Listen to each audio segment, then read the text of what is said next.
نحمده ونصلي ونسلم على رسوله الكريم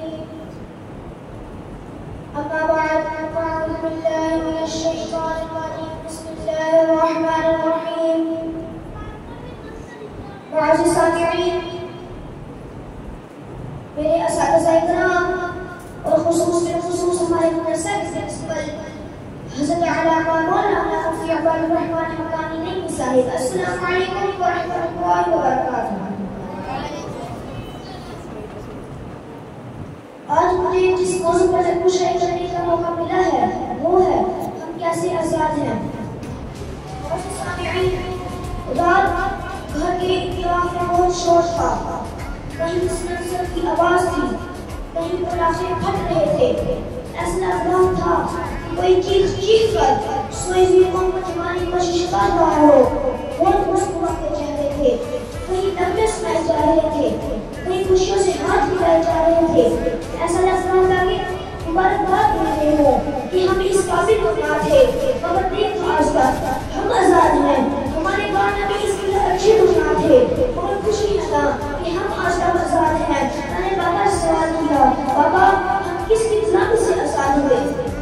کون لوگ تھے جنہیں ہمیں اپنا غلام بنا رکھا تھا؟ کہنے لگے کچھ انگریز تھے، باہر سے آئے تھے، اپنا تہذیب یہاں لائے تھے، گھر اپنا تھا، دکانیں ان کی تھی، عورتیں ہم تھے، زبانیں ان کی تھی۔ میں نے کہا یہ تو آج بھی ہے، گھر اپنا ہے، زبانیں ان کی ہیں، ہم تو غلام ہیں، زبانیں ان کی ہیں، انہی کی تہذیب کا ناچ ہے، انہی کی تہذیب کا ناچ ہے، انہی کی تہذیب کا ناچ ہے۔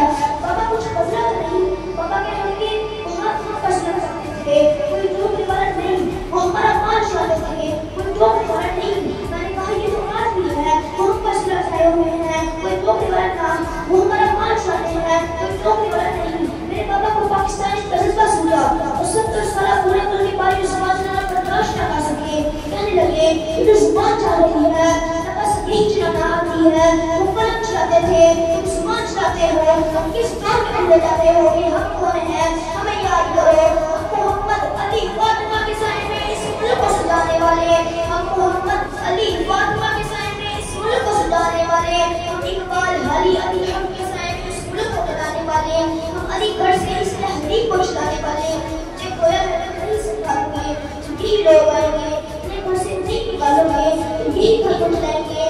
دیکھو اسے توڑنے والا آج بھی آیا ہے، اگر اس میں خدا کا غصہ آیا ہے کہ قائم سے قائم تک ہے، اسے بنایا ہے قائم رہنے کے لیے۔ دنیا کی تمام فوجوں میں سے اولین فوج تمہاری ہے۔